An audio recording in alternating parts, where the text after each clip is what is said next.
नमस्कार, स्वागत है। मैं हूँ आपके साथ रीना खान। आप देख रहे हैं आरके टीवी, आपकी आवाज। यूपी के मुख्यमंत्री योगी आदित्यनाथ ने आज एटा पहुंचकर कानून व्यवस्था एवं विकास कार्यों का निरीक्षण कर लोकार्पण किया। मालावाल जवार तापी परियोजना प्लांट का भी निरीक्षण कर शेष कार्यों को 2023 तक पूर्ण कराने के निर्देश दिए। बता दें, एटा में पर्यटन की अपार संभावना है, जो कि पर्यटन को बढ़ावा देने के लिए हर संभव प्रयास किए जाएं। धार्मिक एवं ऐतिहासिक स्थलों का समुचित विकास कराया जाए, ताकि जनपद में निवेश को प्रोत्साहित करने के साथ साथ जन समस्याओं का गुणवत्तापूर्ण ढंग से निस्तारण कर शिकायतकर्ताओं को संतुष्ट कराया जाए। मुख्यमंत्री योगी आदित्यनाथ ने कलेक्ट्रेट सभागार में जनपद स्तरीय अधिकारियों व जनप्रतिनिधियों के साथ जनपद के विकास कार्यों की समीक्षा बैठक भी की। समीक्षा बैठक के दौरान स्मार्टफोन एवं टैबलेट वितरण, पीएम किसान सम्मान निधि योजना, रोजगार सृजन के बारे में अधिकारियों से विस्तार से जानकारी प्राप्त की। सीएम ने प्रधानमंत्री स्वनिधि योजना में अधिकाधिक वेंडर्स को जोड़ने के लिए शिविर लगाने के निर्देश दिए, ताकि उनके पुनर्वास की व्यवस्था सुनिश्चित की जा सके। साथ ही जनपद की 805 राशन की दुकानों पर सीसीटीवी कैमरे के माध्यम से राशन वितरण कराने के निर्देश दिए। रिपोर्ट एटा से संवाददाता संदीप कुमार। भारत माता की, भारत माता की, भारत माता की, वंदे वंदे वंदे। जनपद एटा की विकास परियोजनाओं के आज के इस लोकार्पण और शिलान्यास कार्यक्रम में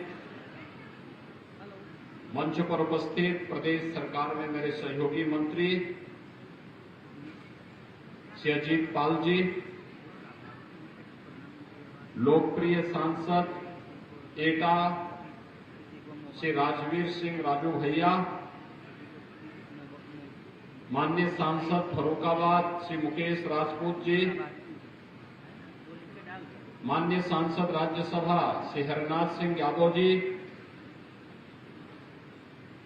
सभी हमारे माननीय विधायकगण, विधायक एटा श्री विपिन कुमार डेविड जी, विधायक मरहरा श्री वीरेंद्र सिंह लोधी जी, विधायक अलीगंज श्री सत्यपाल सिंह राठौर जी, विधायक जलेसर श्री संजीव दिवाकर जी, विधान परिषद के माननीय सदस्य श्री आशीष कुमार यादव जी, भारतीय जनता पार्टी के जिला के अध्यक्ष श्री संदीप जैन जी, विधान परिषद के माननीय सदस्य श्री ओम प्रकाश सिंह जी, हरिओम जी, और आज के इस कार्यक्रम में उपस्थित जनपद एटा से जुड़े हुए सभी उपस्थित भाइयों बहनों, विधानसभा चुनाव के बाद जनपद एटा में मुझे पहली बार आने का अवसर प्राप्त हो रहा है। विधानसभा चुनाव में आप सबने आशीर्वाद देकर के भारतीय जनता पार्टी को फिर से प्रदेश के अंदर सरकार बनाने के लिए जो अपना भरपूर आशीर्वाद दिया है, उसके प्रति आभार व्यक्त करने और जनपद को 419 करोड़ 75 लाख की इन परियोजनाओं का उपहार देने के लिए मैं आज अपने माननीय सांसद और विधायकों के साथ आपके बीच आया हूं। इन सभी परियोजनाओं के लिए मैं जनपद एटा वासियों को हृदय से बधाई देता हूं। आप सबको दीपावली की मंगलमय शुभकामनाएं भी आप सबके प्रति व्यक्त करता हूं। भाइयों बहनों, अभी हम लोगों ने यहां के थर्मल पावर प्लांट का भी निरीक्षण किया है। 12,300 करोड़ रुपए की लागत से विद्युत उत्पादन का इतना बड़ा संयंत्र आपके यहां लग रहा है। अगले वर्ष तक जब चालू होगा तो यहां से 1320 मेगावाट की विद्युत का उत्पादन होगा और इतना बड़ा पावर का स्टेशन यहां के विकास इसको एक पहचान भी देगा और यहां के विकास में भी एक बड़ी भूमिका का निर्वहन करेगा। और इसके लिए जहां मैं आप सबको हृदय से बधाई देता हूं, वहीं आज एटा अपनी एक नई पहचान और नई आभा के साथ आगे बढ़ रहा है। भाइयों बहनों, एटा की एक पहचान, कोई सोचता था कि एटा में भी मेडिकल कॉलेज होगा, लेकिन आज आपके जनपद में जहां मेडिकल कॉलेज के निर्माण का कार्यक्रम भी अंतिम चरणों में चल रहा है, वहीं एटा के जलेसर में बनने वाले जो घंटे हैं, ये पूरे देश और दुनिया के अंदर हर धार्मिक अनुष्ठान में जब बजते हैं तो एटा और जलेसर का स्मरण हर व्यक्ति कर पाता है। बिना यहां की घंटी बजे तो कोई अनुष्ठान पूरा होता ही नहीं है। और मैं भी देख रहा था, वन डिस्ट्रिक्ट वन प्रोडक्ट में हम लोगों ने एटा के साथ इन सभी कार्यक्रमों को भी जोड़ा हुआ है। मुझे बताया गया कि अयोध्या में भगवान राम के भव्य मंदिर निर्माण कार्यक्रम के बाद एटा में एक भव्य घंटा बज रहा है मंदिर पे लगाने के लिए, जो अयोध्या में राम जन्मभूमि के अंदर बज सके और पूरे प्रदेश और पूरे देश के अंदर सनातन हिंदू धर्म के डंके को दुनिया के अंदर पहुंचाने का काम इसकी आवाज करेगी। भाइयों बहनों, हमें अपनी विरासत पर गौरव की अनुभूति होनी चाहिए। प्रधानमंत्री मोदी जी ने आजादी के अमृत महोत्सव वर्ष में इसी संकल्प के साथ हम सबको जोड़ने का काम किया। उन्होंने साफ कहा कि आजादी के अमृत महोत्सव वर्ष में हम सबको गौरव की अनुभूति होनी चाहिए कि हम सब भारतवासी अपनी आजादी के अमृत महोत्सव वर्ष को यानी 75 वर्ष की सफलता की इस कहानी के साक्षी बन रहे हैं। 75 वर्ष की यात्रा किस रूप में अनुपम है। जो ब्रिटिश कभी भारत पर शासन किया था, आजादी के अमृत महोत्सव वर्ष में वह भारत उस ब्रिटेन को पछाड़ करके दुनिया की 5वीं अर्थव्यवस्था बनता है। यानी ये भारत की प्रगति की एक नई कथा कहती है। विकास के कार्य, इंफ्रास्ट्रक्चर डेवलपमेंट के कार्य, हाईवे का निर्माण, पावर प्लांट का निर्माण, एयरपोर्ट का निर्माण, मेडिकल कॉलेजेस का निर्माण, एक्सप्रेस हाईवे का निर्माण, ये सभी इंफ्रास्ट्रक्चर डेवलपमेंट की एक नई कहानी को कहता है, जो विकास की गति को एक नई तीव्रता प्रदान करता है। तो लोक कल्याणकारी योजनाओं का लाभ भी किस रूप में आम जनमानस को उपलब्ध कराने के लिए बिना भेदभाव के शासन की योजनाओं को हर द्वार तक पहुंचाने का कार्य हुआ है, यह किसी से छुपा हुआ नहीं। भाइयों बहनों, जब शांति होती है, समृद्धि होती है, उन स्थितियों में आम जनमानस के बीच में योजनाओं का लाभ पहुंचे, ये अच्छी बात है। लेकिन जब विपत्ति होती है, हर व्यक्ति अपनी जान को बचा रहा होता है, और स्थितियों में शासन की योजनाओं को घर घर तक पहुंचाने का कार्य आज जो संभव हो पा रहा है, यह प्रधानमंत्री मोदी जी के विजन के कारण ही संभव हो पाया है। आपने देखा होगा, कोरोना कालखंड में पूरी दुनिया पस्त थी।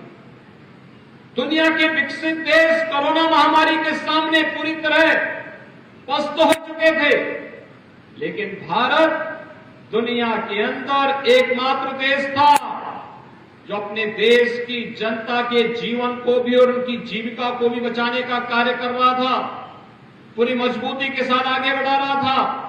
फ्री में टेस्ट, फ्री में वैक्सीन, फ्री में टीका और फ्री में खाद्यान्न की सुविधा भी हर गरीब तक पहुंचाने के लिए कार्यक्रम जिस युद्ध स्तर पर चल रहे थे, देश के अंदर 80 करोड़ लोगों को फ्री में खाद्यान्न, उत्तर प्रदेश के अंदर 15 करोड़ लोगों को फ्री में महीने में 2 बार खाद्यान्न उपलब्ध कराने का कार्य संकट के इस दौर में डबल इंजन की भारतीय जनता पार्टी की सरकार ने प्रदेश के अंदर उपलब्ध करवाने का कार्य किया।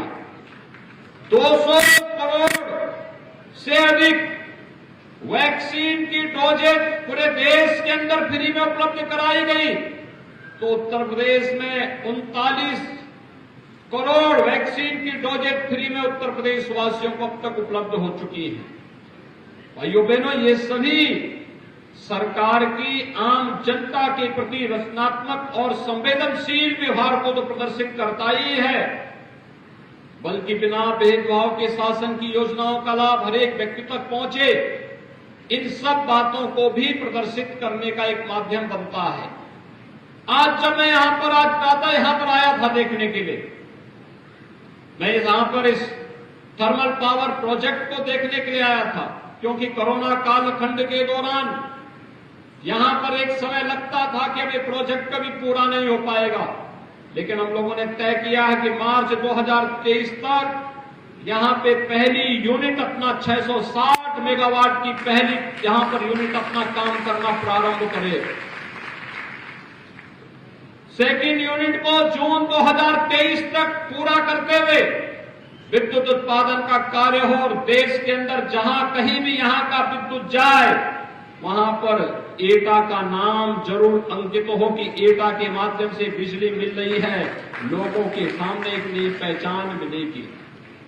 भाइयों बहनों, आज यहां पर 255 परियोजनाओं का लोकार्पण और शिलान्यास का कार्यक्रम हो रहा है, जिसमें से 149 परियोजनाएं लोकार्पण की हैं और 106 परियोजनाएं शिलान्यास की हैं। इसमें वे तमाम परियोजनाएं हैं, सड़क की हैं,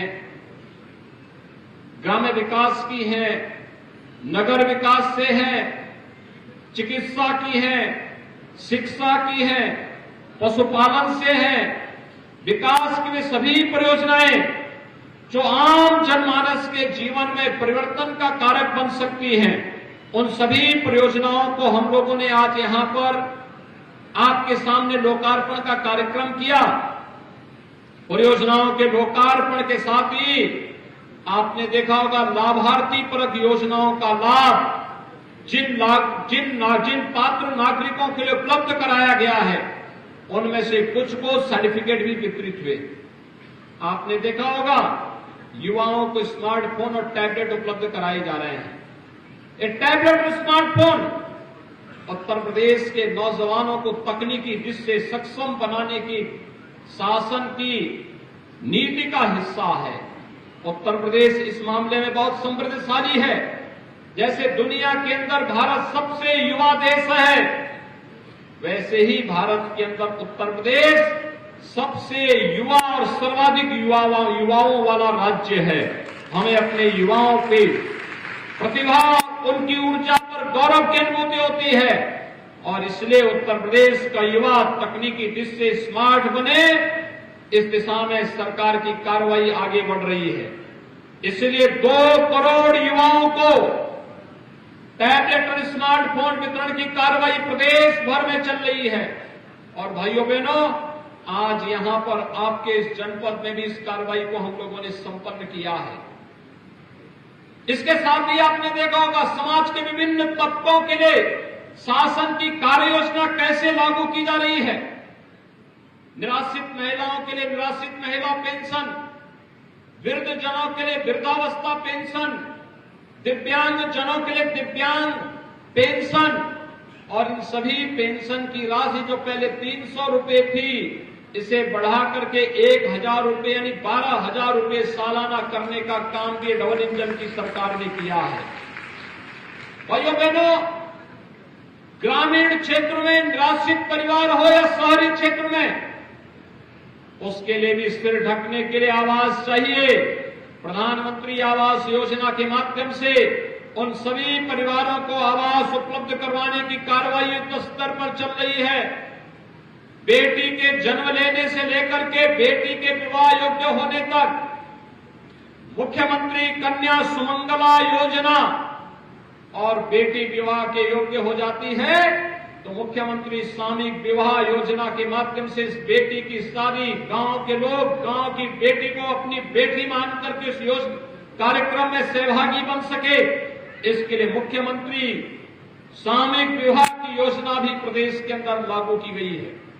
मुख्यमंत्री कन्या सुमंगला योजना में 14 लाख से अधिक बेटियां इस योजना का लाभ प्राप्त कर रही हैं, तो मुख्यमंत्री सामूहिक विवाह योजना में 2 लाख से अधिक बेटियों की शादी दहेज रहित विवाह के रूप में एक प्रगतिशील कदम है।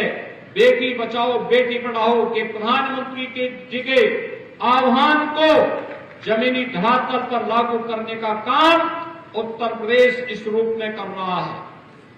युवाओं के लिए अभ्युदय जैसी कोचिंग संस्थाएं संचालित हो रही हैं जो उन्हें प्रतियोगी परीक्षाओं में सक्षम बनाने का काम करे, और उत्तर प्रदेश का युवा आज जब नौकरी में जाएगा उसके साथ जाति मत मजहब क्षेत्र भाषा के आधार पर कोई भेदभाव नहीं होगा। आज आप देखते होंगे उत्तर प्रदेश में कोई नौकरी निकलती है तो भाइयों बहनों उत्तर प्रदेश के हर जनपद का हर विकास खंड के नौजवानों का उसमें सिलेक्शन होता है और वे लोग उत्तर प्रदेश की शासकीय सेवा में जाते हैं। यहां पर जब ये थर्मल पावर प्लांट स्थापित होगा हजारों नौजवानों को यहां पे नौकरी की सुविधा उपलब्ध होगी।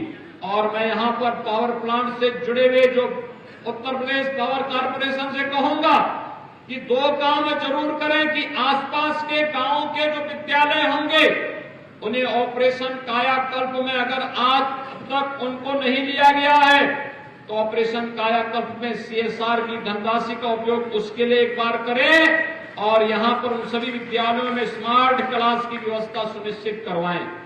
दूसरा, यहां पे स्किल डेवलपमेंट का एक सेंटर खोले। स्किल डेवलपमेंट के माध्यम से यहां के नौजवानों को ITI और पॉलिटेक्निक के वे नौजवानों को स्किल डेवलपमेंट के माध्यम से यहां पर रोजगार और नौकरी उपलब्ध करवाया जा सके। इस दृष्टि से भी हमें इस कार्यक्रम को आगे बढ़ाना होगा और CSR की धनराशि का बेहतर उपयोग अगर इस दिशा में हम लोग कर सकेंगे तो यहां के नौजवानों को आगे बढ़ने का एक माध्यम मिलेगा। भाइयों बहनों, ढेर सारी योजनाएं हैं केंद्र और राज्य सरकार की जो प्रत्येक नागरिक के जीवन में व्यापक परिवर्तन का कारक बनती है। आज आप देखते होंगे सरकार कोई योजना लागू करती है तो उस योजना का लाभ सीधे लाभार्थी के खाते में जाता है। बीच की जो दलाली होती थी बंद हो गई है। ये प्रधानमंत्री मोदी जी के विजन के परिणाम के फलस्वरूप आज गरीब को उसका अधिकार प्राप्त हो रहा है। हर नागरिक तक योजना का लाभ मिल रहा है और हर व्यक्ति आज इस देश की व्यवस्था पर प्रधानमंत्री मोदी जी के नेतृत्व पर गौरव की अनुभूति करता है।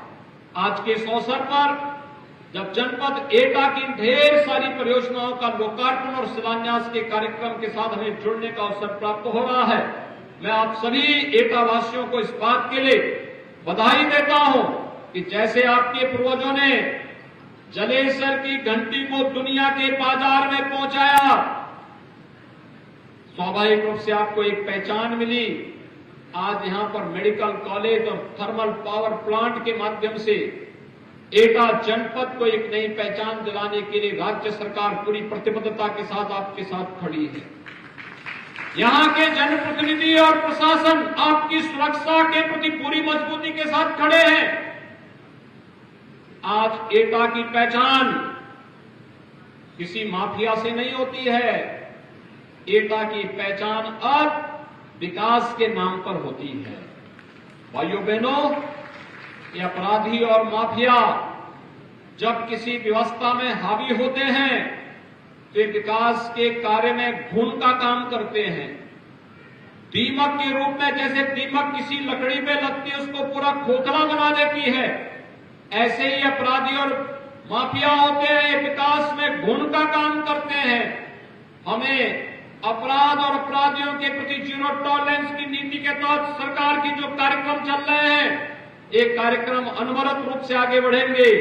विकास और योजनाओं का लाभ बिना भेदभाव के समाज के प्रत्येक तबके को उपलब्ध करवाने के लिए सरकार पूरी प्रतिबद्धता के साथ कार्य कर रही है। इस विश्वास के साथ कि आप सभी को इन योजनाओं का लाभ प्राप्त हो सके, विकास के लिए पैसा कहीं बाधक नहीं बनेगा, पैसे की कोई कमी विकास के कार्यों के लिए नहीं होगी। विकास के कार्य भी मजबूती के साथ आगे बढ़ेंगे।